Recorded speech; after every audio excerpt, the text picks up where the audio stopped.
me alimento de los sueños, de la imaginación y las utopías. Yo veo maravillas, fantasías en el espacio, incluso en otros planetas, en otras dimensiones. Sebastián. Geometría emocional. Exposición de Sebastián en el Museo de San Ildefonso. Informes 5702-6378.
Bueno, una imagen muy bella de infancia, puede ser de los 4 años, no sé, porque es como un sueño, es la emoción de saber que tenía que acompañar a mi madre al molino de Nixtamal y que yo podía meter mis manos a recoger la masa del nixtamal, una parte para comérmela y otra para modelar figuras, para hacer mis cubos, para hacer los animales que yo supongo que hacía en esa época, ¿no?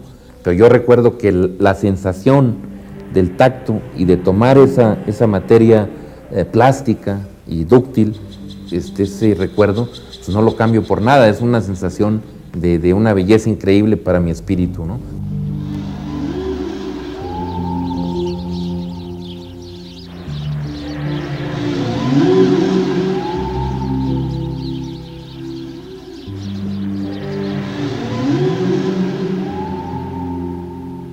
Nací en Ciudad Camargo, Chihuahua.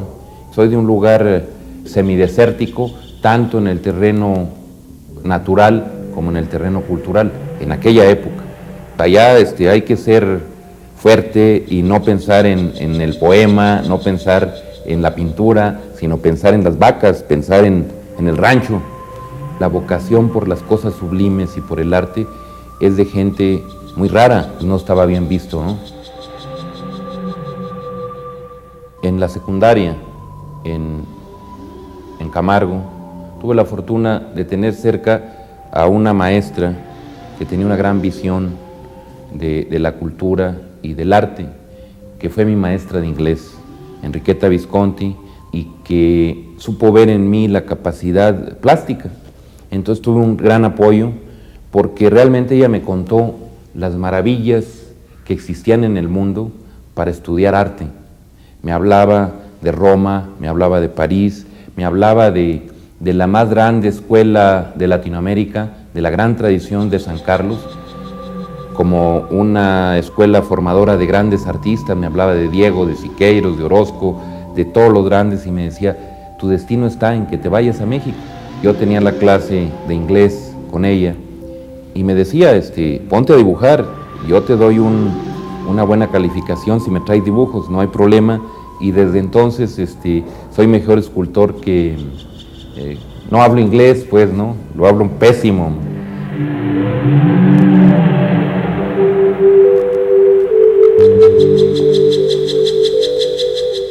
Yo tenía en esa época 14, 15, 16 años y todo el tiempo me estaba diciendo, te tienes que ir, no te puedes quedar. Y yo le hice caso. A los 16 años salí de Chihuahua y así entré a San Carlos. Por eso yo creo que la carrera parece como si tuviera una gran producción, pero realmente es que empecé muy chiquillo. Eso es la razón por la que tengo bastante obra ya realizada.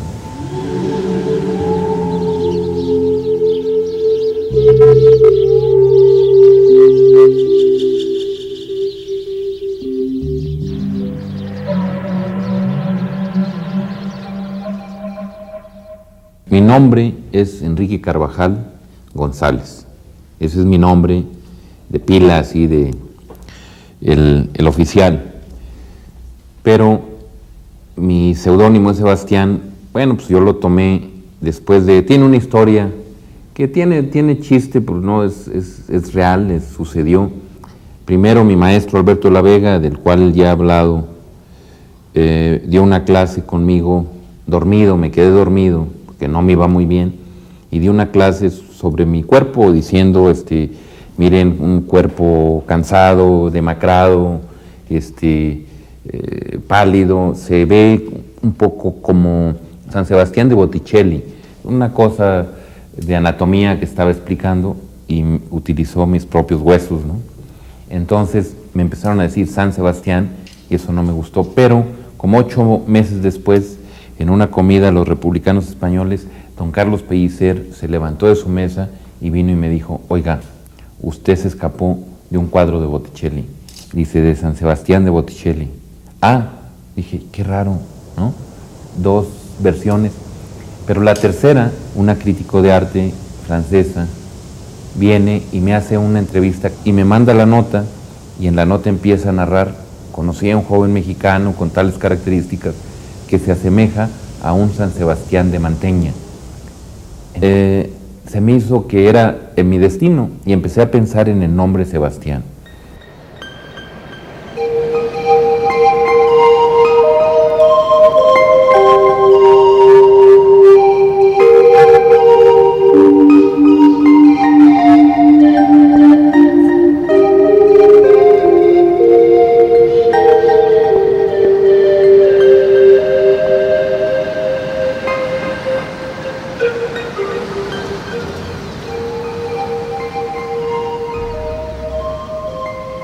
Lo profundo de lo mío lo aprendí viendo la escultura de Henry Moore.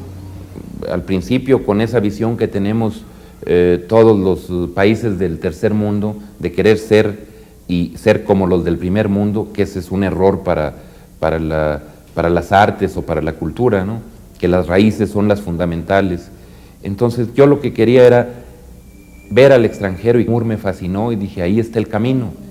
Llegué a soñar con Henry Moore, que me daba clases sin conocerlo, por la fascinación que ejercía su escultura, su obra, ¿no? Pero luego me di cuenta, ya con la información, ya estoy hablando de un muchacho de 17, 18 años, ¿no?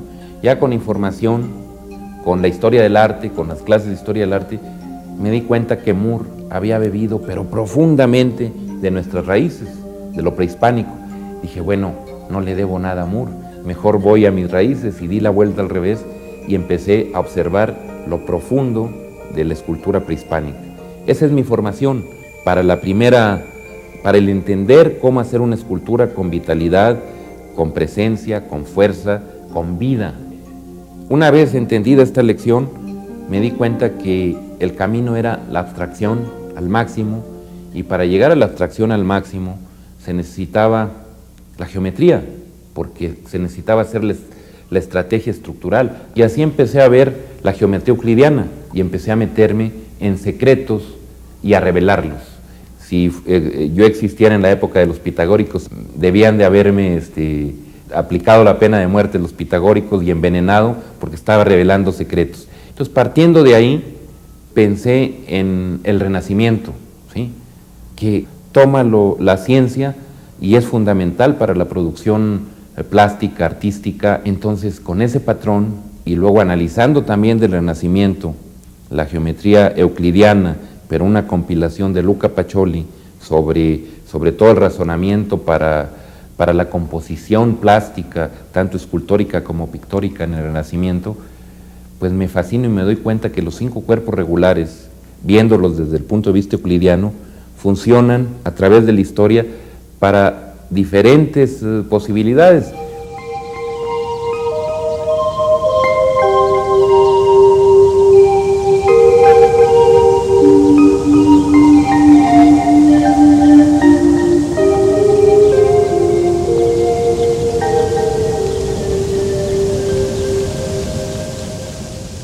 Los 5 cuerpos regulares son el tetraedro, que es por excelencia la forma que más resistencia tiene es la esencia de la esfera. Y entonces a partir del tetraedro, pues está el cubo, está el octaedro, está el dodecaedro. El octaedro tiene 8 caras triangulares, el dodecaedro 12 pentagonales. Esto era, en la primaria nos enseñaban a hacer estas formas. El cubo o hexaedro son 6 caras rectangulares, cuadrados, 6 cuadrados, y el icosaedro, que es la más compleja, que son 20 caras triangulares, ya es la que tiende a la esfera. Entonces pensé, ¿qué podía hacer yo tomando los 5 cuerpos regulares para inventar algún sistema, alguna cosa muy mía? Y lo que hice fue, tomé el sistema regular de la cristalografía, apliqué los planos y los ejes de simetría en los 5 cuerpos regulares, y luego razoné cómo podía hacer una relación de todos los puntos en flexión para que me dieran lo mismo que me daba una función topológica que se llama hexaflexágono, que es plana y que se flexiona y que se transforma y que parte de la cinta de Mobius.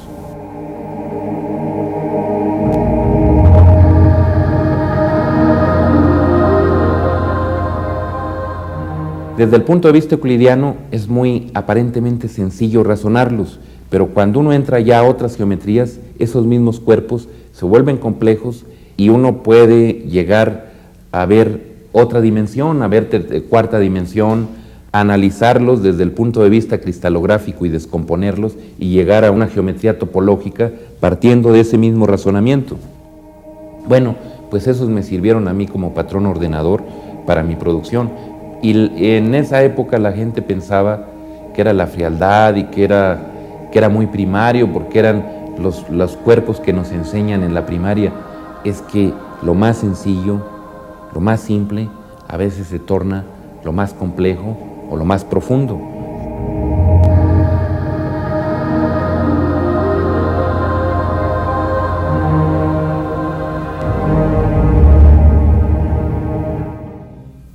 Esta es una tira simple de papel y la función topológica llamada hexaflexágono son 9 triángulos equiláteros pegados como si fuera una cinta de Mobius.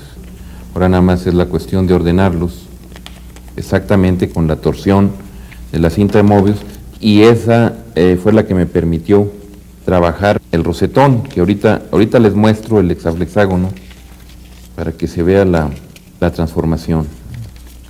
En este momento esto es un hexágono flexible, hecho de una cinta, y rápido, para que puedan ver cómo es la cuestión de la transformación. Voy a hacer un círculo en una geometría plana que luego se vuelve volumen y se transforma el espacio. Ahora, en la otra cara vamos a poner un cuadrado.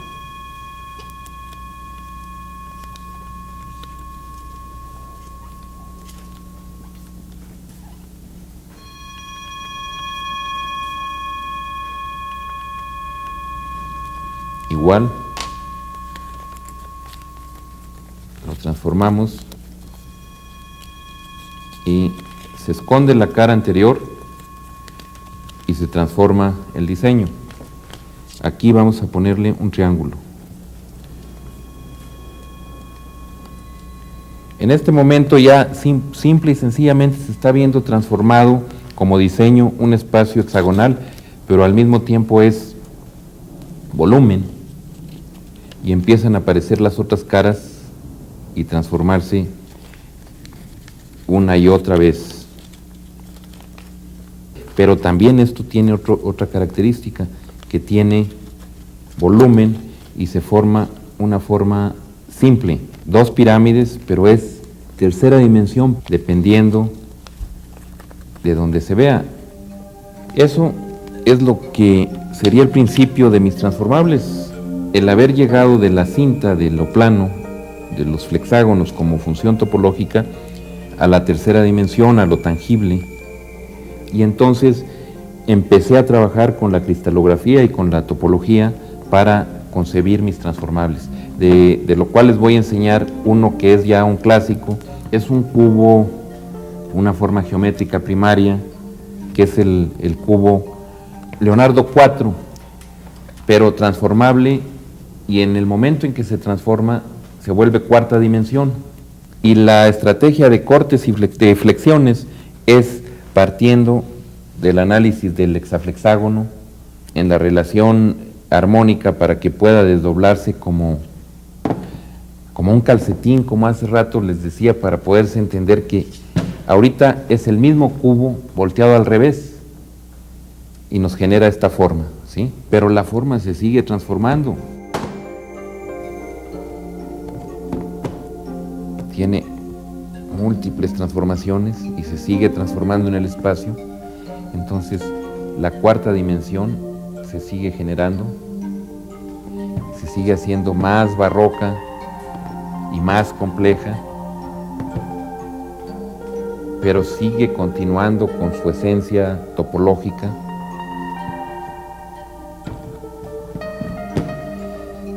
Y lo que a mí me preocupaba más era que fuera una escultura y fuera divertida y diera la sensación del gusto por jugar, por tocarla. Eso es lo importante en esta pieza. Y que aprendiera tanto el niño como el adulto la estrategia estructural y la estrategia de color, que sea como una lección de geometría y el placer de jugar y volver otra vez a su estado inicial. Ese es el sistema de mis transformables, ¿no?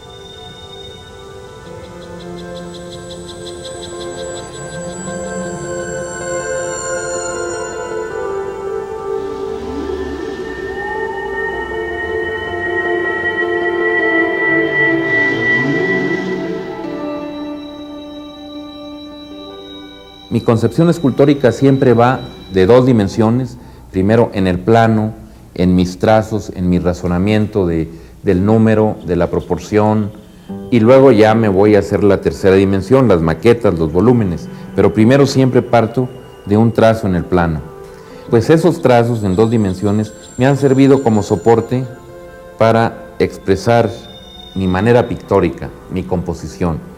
Y todas mis composiciones, mis trazos, corresponden a alguna escultura ya concebida, ya realizada, pero empiezo a trabajar con lo matérico, con el color, con ese soporte de trazo geométrico.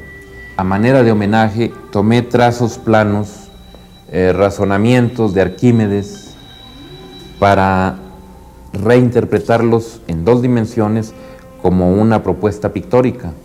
Tomé los trazos, comprendí la evocación de esos trazos en cuanto a la propuesta científica, a lo que implica entender un diagrama de una especulación sobre el comportamiento de los líquidos, y luego con mis materiales, con lo que me queda de las esculturas, de pulirlas con la limadura de hierro, tomarla y utilizarla como medio para colorear, como con oxidación. Toda la gama de los colores se pueden encontrar en la oxidación del hierro, desde los negros, los violetas, los azules, hasta los rojos, los ocres, siempre y cuando los sepas detener con un proceso de secado y de fijar el color con un material plástico.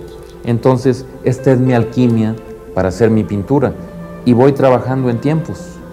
Un tiempo determinado me da una oxidación ocre, otro me da un rojizo o me da un azul, y a veces enfatizo con tierras de colores que de todas maneras siguen siendo minerales, y entonces se hace una superficie pictórica, verdaderamente pictórica. No me desprendo ni de mis razonamientos geométricos, tampoco me desprendo de mi materia prima, que es el hierro fundamentalmente, y que es con el que doy textura como materia y doy color con tiempo, con oxidación.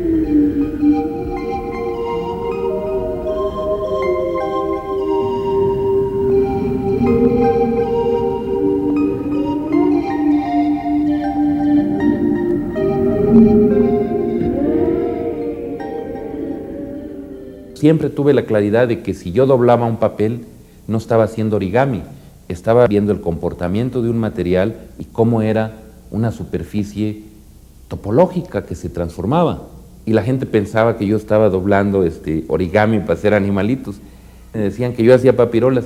A mí me daba risa porque yo sabía y sé por dónde voy, ¿no? El cubo que se abre y se transforma y se voltea, ya está completamente al revés el cubo y sigue transformándose y vuelve otra vez a su estado inicial.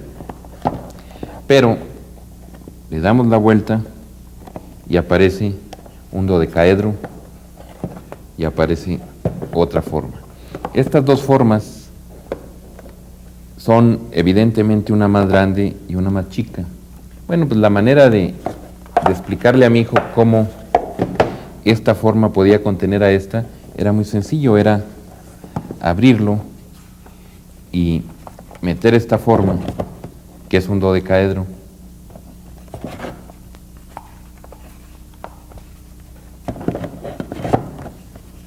en el cubo y transformarlo, y entonces ya el dodecaedro contenía al cubo y volvía otra vez a la transformación constante hasta aparecer otra vez el dodecaedro.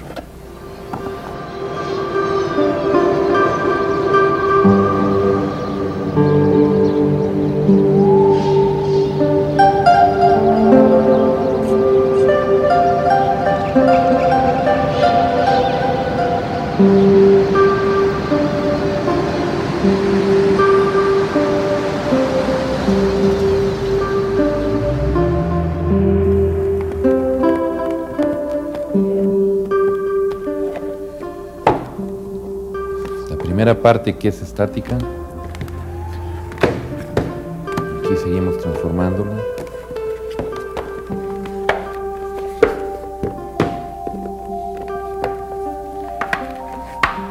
se sigue transformando y de repente aparece otra pieza,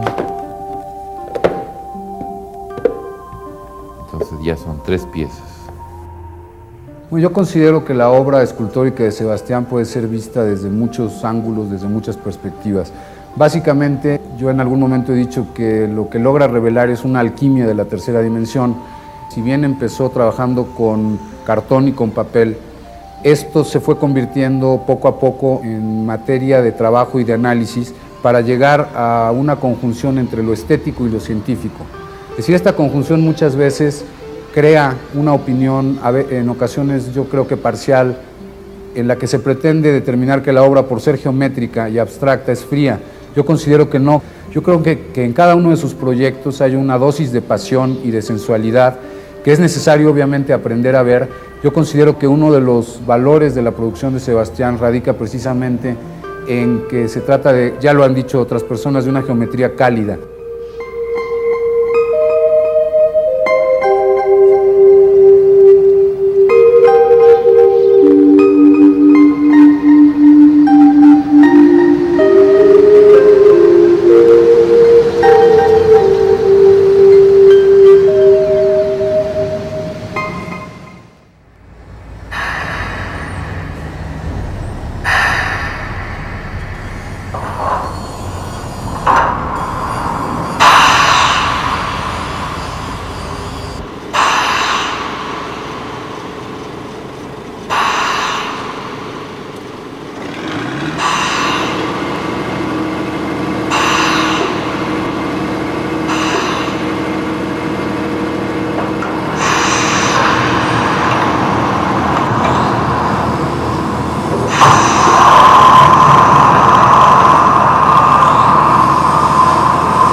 Esta pieza yo la concebí monumental para presentarla en el Festival Cervantino, en el patio de la Alhóndiga. Pues la realicé con mucho cariño porque es la historia que tiene que ver con mi hijo, Matías, y que tiene que ver también con Rufino Tamayo. A la edad de 5 años, mi hijo Matías lo llevé a antropología y se fue al mural de Rufino Tamayo, que se llama La noche y el día, que está el jaguar y la serpiente. Entonces la observó, le fascinó, nos venimos a la casa y escribió un precioso poema que dice: el jaguar mete su garra en el día y se desvanece.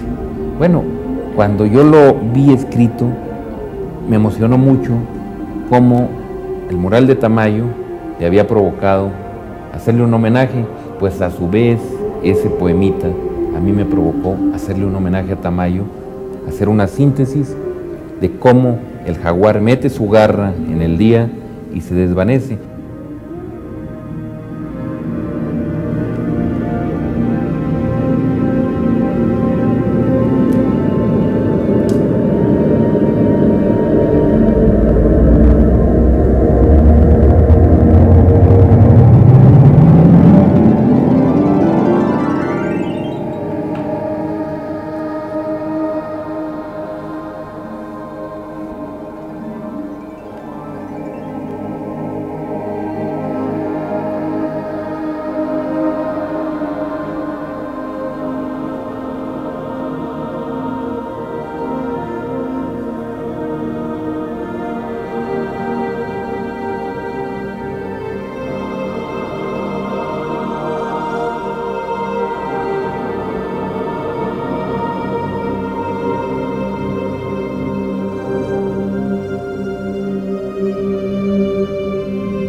Yo creo que en la obra de gran formato y en la de pequeño formato no hay gran diferencia, no hay diferencia.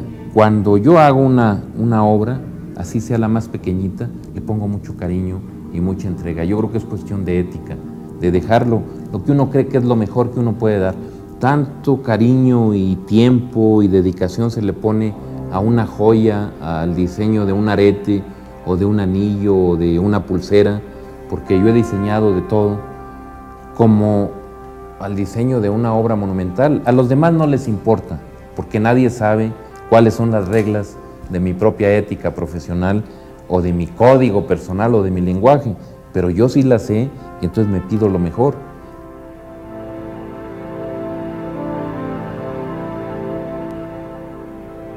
Yo tengo la suerte de tener un taller lleno de estupendos maestros, estupendos trabajadores que se han formado igual que yo a través de 20 años de estar produciendo mi obra. Entonces, pues es un equipo. Igual toda la gente que colabora conmigo de una u otra manera. Pero yo creo que lo fundamental es la creatividad para la concepción, porque es la que genera todo. La concepción de un modelo, de una maqueta, de una visión de la estrategia estructural para llegar a realizarla, de una especie de cálculo estructural para que luego un ingeniero profesional te diga estás bien o estás mal. Y luego ya la realización, eso ya es otro problema, porque realizar una medalla pues también tiene sus problemas técnicos y su entrega y su dedicación, pero pues yo nada más la diseño. Luego vienen los que realmente hacen el trabajo de calidad artesanal y de gran entrega. Eso también es amor y de un absoluto respeto a los que hacen ese trabajo.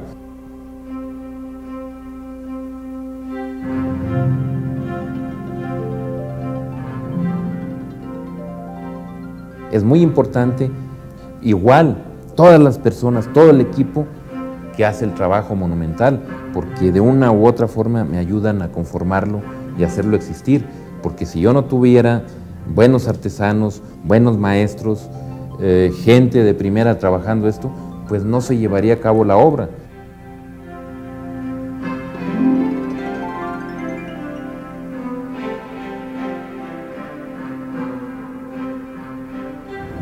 Le traje aquí todo el esqueleto de la pieza. Sí. toda la estrategia de la estructura. Pero esto, que ya lo tienes cortado, para que veas cómo vamos a armar la parte de arriba. En 3 piezas vamos a armarlo todo, 4 piezas, ¿no? Que tienes, para que veas cómo está armado todo por dentro, porque es lo que más tensión hace en la pieza, que es la parte de aquí que está soportando las alas, ¿no?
Lo del concepto del espacio escultórico es muy importante porque es un concepto entre 6 artistas, pero que es un concepto global y que ahí intervienen no solo la forma tangible, lo que se toca, lo arquitectónico o lo escultórico, o la lava que está en el centro, sino el aire, las nubes, lo que pasa todos los días, el sol y la luna, son muy importantes para la concepción global, por eso se llama centro del espacio escultórico. Entonces no es un concepto meramente o solamente escultórico, plástico, es un concepto global que tiene también una fundamentación muy fuerte en las raíces prehispánicas. Todo el mundo sabe que hay una tremenda influencia de la pirámide circular que está a unos cuantos metros frente al centro del espacio escultórico, que hay una relación directa en la orientación para ubicar los puntos cardinales, como todos los centros ceremoniales prehispánicos, y que la lava tiene todo un sentido de preservar las características de esa región que son profundamente prehispánicas.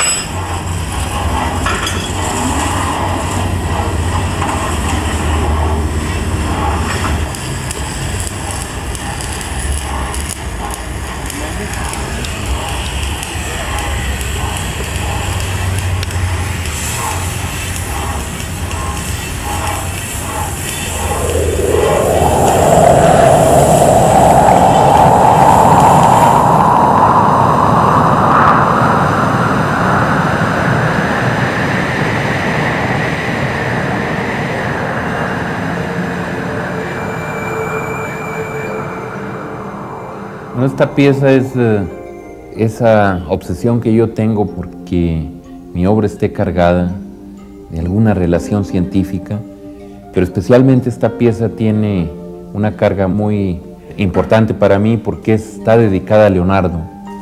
Se llama Leonardita y parte de un razonamiento geométrico de Leonardo plano, de un dibujo hecho esfera. Todas las proporciones que vamos encontrando tienen que ver con la proporción leonardesca. Si ustedes ven la parte de abajo, que son secciones cortadas, esas son los trazos leonardescos de las lúnulas, de las secciones de compás que hace Leonardo, que le llama lúnulas, están perfectamente armónicas dentro de la esfera, hechas volumen. Esta escultura está realizada monumental en la Plaza Leonardo da Vinci, en el anexo de ingeniería.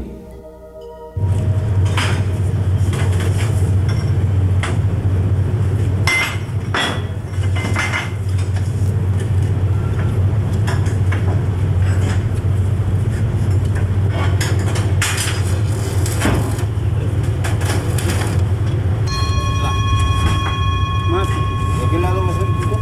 Sí.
Bueno, con esa inquietud, un poco como la inquietud del artista y del científico que está buscando nuevas maneras o nuevas formas, lo que hago es encontrar una posibilidad de hacer esculturas cultivadas. Con Daniel Geritz, hijo de Matías, un amigo de toda la vida, él tiene el sistema de electrodepositación para provocar este tipo de arrecifes artificiales, pero a final de cuentas hechos con vida, naturales, ¿sí? Con este sistema de él nos encontramos, nos ponemos a platicar y decidimos hacer esculturas cultivadas. Paralelamente yo estoy trabajando con la dimensión fractal, con esta geometría, si no de moda, es lo más reciente como investigación de una nueva dimensión, de una nueva geometría, que abre muchas posibilidades en el terreno científico. Metiéndome yo a analizar la geometría fractal, haciendo mis propias estructuras en hierro, me doy cuenta que eso podía estar tremendamente ligado con el sistema de electrodepositación en cuanto a las esculturas cultivadas. Las esculturas cultivadas están hechas de vida, de adherencia, del mundo mineral y el mundo animal y vegetal. Se forman colonias en esas estructuras diseñadas por mí desde el punto de vista fractal, pero también el proceso natural de adherencia es fractal. Entonces, de alguna manera, esas esculturas tienen una doble fractalidad, la razonada por el hombre y la realizada por la propia naturaleza, pero provocada, inducida también por el artista y por el científico. ¿Estos los agujeros los vas a poner traslapados? Sí, los vamos a meter en zigzag aquí al centro. Le vamos a ir buscando la separación. ¿Y más o menos qué distancia? Esa distancia Como la a vas a poner 30 centímetros más o menos. Perfecto. La otra pieza, o sea, cuando llegue la parte Sí. de acá arriba, teniendo esta parte de aquí, le vamos a meter también unos cordones por dentro. Por dentro, ok. Para la separación. Entonces ya vamos a tener todo esto. Ajá, y y queda una sola pieza eso. Porque aquí es donde trabaja más la estructura, ¿no? Igual. Sí. A mí me gustaría que le metieras también por dentro, una vez que ya esté fuerte, seriada por fuera, que la reajustes por dentro, ¿no? Sí, le vamos a callar ahí para abrirlo un poco, para otra vez meterle cordón por dentro. Vamos a ver allá Acomódate ahí, ¿no? Para que le veas bien el cordón, Sí. que se vea bien, ¿no? Y que lo eche continuo, ¿no? Checa lo que se lo esté echando bien. Sí. Ahí todavía falta callarle para echarle el otro cordón por arriba. El de arriba, sí. Le falta nomás. Sí, porque ahí debe tener algunos poros, ¿no? Sí, tiene. Sí.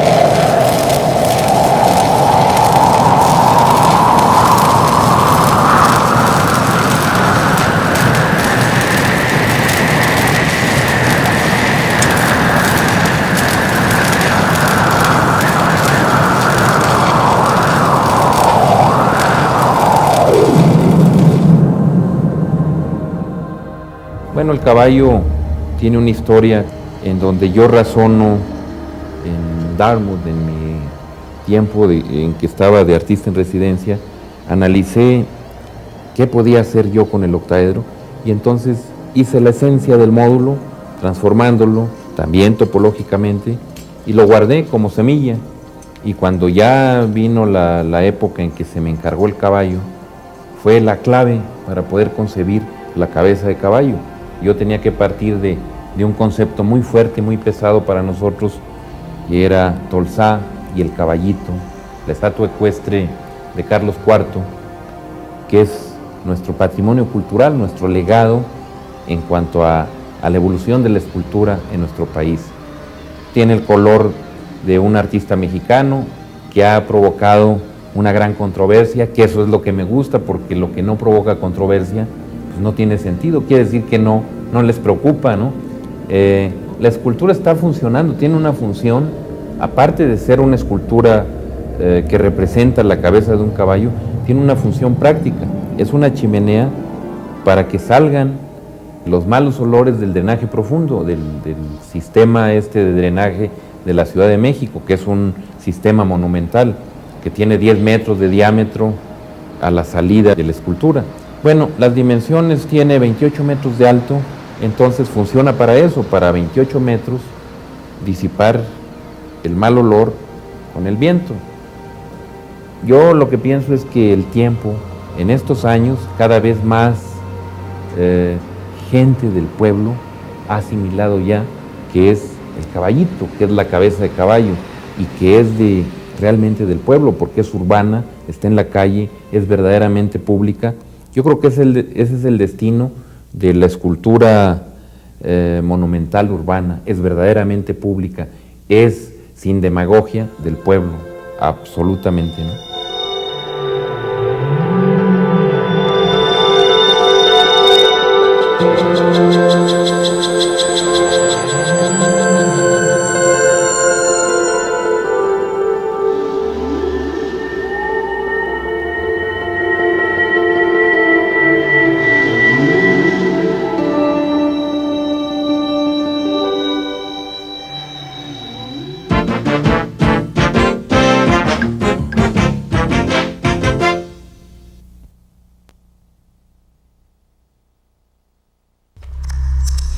Como artista me alimento de los sueños, de la imaginación y las utopías.